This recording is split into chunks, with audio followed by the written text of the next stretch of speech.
Bonjour Frédéric Lefebvre-Naret. Bonjour. Vous êtes d'Argenteuil, je le précise, où vous êtes classé Modem. Pourquoi avoir rejoint Jean Lassalle ?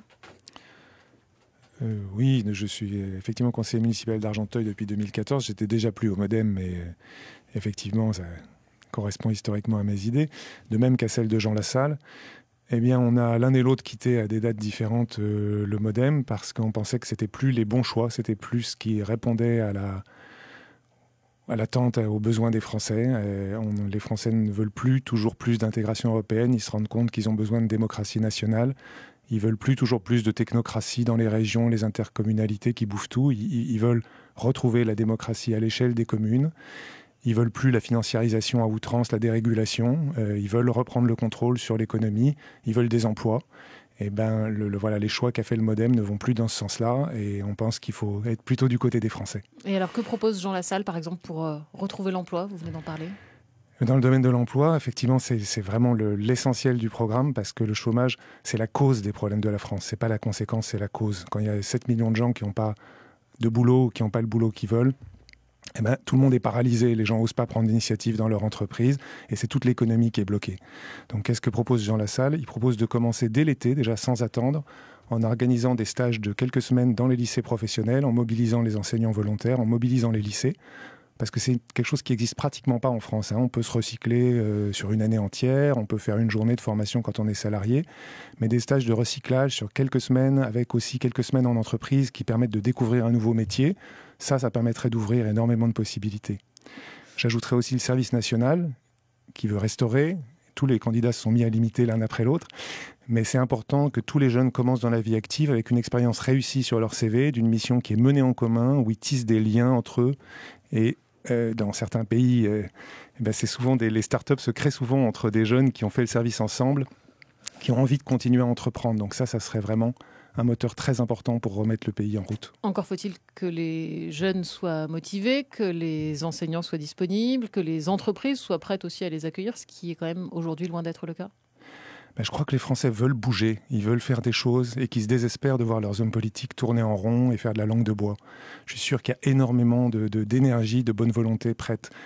Le plus merveilleux, c'est que le service national, on nous dit « mais les jeunes, qu'est-ce qu'ils en pensent ?» Demandez-leur, il y a des enquêtes qui leur demandent. La très grande majorité des jeunes sont favorables à un service national obligatoire. Donc c'est qu'il y a une réserve d'énergie dans ce pays qui demande qu'à bouger et qui est malheureusement paralysée par le système en place. Frédéric Lefebvre-Naret, nous sommes en Île-de-France, une région quand même plutôt urbaine, alors que Jean Lassalle, lui, député des Pyrénées-Atlantiques, il a plutôt une image rurale qu'il a tendance d'ailleurs à cultiver. Ce sont quoi vos arguments, ces arguments pour les électeurs franciliens ? Alors, je ne sais pas s'il cultive son image rurale. Mais il a quand même sorti un livre qui s'appelle « Un berger à l'Élysée ». Absolument, parce qu'un berger, vous savez, mon voisin d'en face à Argenteuil, j'ai déménagé, mais dans mon quartier précédent, il avait été garçon vacher dans sa jeunesse, donc en Normandie. Donc c'est pas si loin que ça, les bergers de chez nous. Un berger, c'est quelqu'un qui sait lire les signes des temps, qui sait voir quand va venir l'orage et qui sait aider la population à s'orienter parce qu'ils voient peut-être de plus haut et de plus loin, et je crois qu'effectivement c'est ce dont nous avons besoin aujourd'hui. Quand Jean Lassalle parle des intercommunalités qui paralysent les maires des communes rurales, je vis exactement la même chose à Argenteuil, qui jongle depuis des années entre des intercommunalités qui servent strictement à rien, qui nous bouffent notre argent et qui nous paralysent. Quand Jean Lassalle parle de la financiarisation et de son influence jusque dans les petits villages, on la voit aussi quand on cherche de l'emploi à Argenteuil.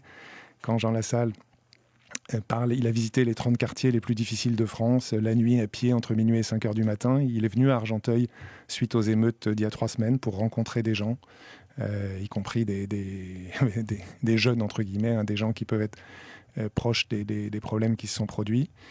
Voilà, les problèmes de nos petits villages ne sont pas si différents de ceux des grandes cités. C'est dans les deux cas un problème d'abandon par les décideurs politiques, de volonté qu'on doit retrouver, de capacité qu'ont tous les Français à se remettre en route ensemble. Dans le programme de Jean Lassalle, il y a la remise à plat de tous les chantiers du Grand Paris Express, qui sont pourtant attendus, ces transports. Pourquoi vous voulez tout remettre à plat ?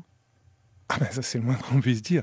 Le Grand Paris Express, c'est une énorme opération de promotion immobilière, financière, aux mains des grands groupes. C'est aussi attendu par des milliers de Franciliens qui se disent que bientôt, ils vont avoir un transport efficace à côté de chez eux. Je peux vous dire que pour beaucoup moins cher, on pourrait faire, je vais prendre le cas d'Argenteuil, le tramway de Pont-de-Bezon au Val d'Argent, qui est attendu depuis au moins 25 ans. et dont la rentabilité est prouvée par toutes les études. On pourrait faire la ligne de grande ceinture qui existe déjà, où il suffirait de mettre des trains de banlieue dont la rentabilité est archi prouvée par des études.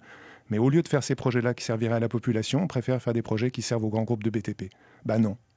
Il faut revenir à la réalité, aux études, à ce qui est démontré, à là où il y a de la population qui veut se déplacer, à des lignes qui existent et qu'il faut valoriser. Dernière question rapidement. Dans ce programme, il y a aussi quelque chose qui se dit assurer un toit à chaque personne sans abri. On est dans une région où on est beaucoup confronté à ce problème. Comment on fait ?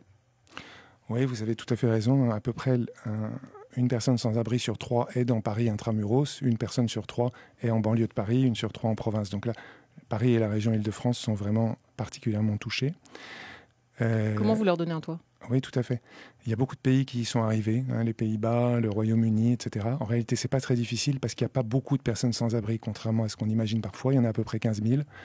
Et pour quelques dizaines ou centaines de millions d'euros, on peut tout à fait y arriver. Plusieurs pays y sont arrivés. Il faut simplement cibler ces populations-là au lieu de dépenser tout l'argent dans une politique du logement ou dans des politiques d'hébergement social qui n'atteignent pas les personnes à la rue. Merci beaucoup Frédéric Lefebvre-Narret, porte-parole de Jean Lassalle, d'être passé ce matin par France Bleu.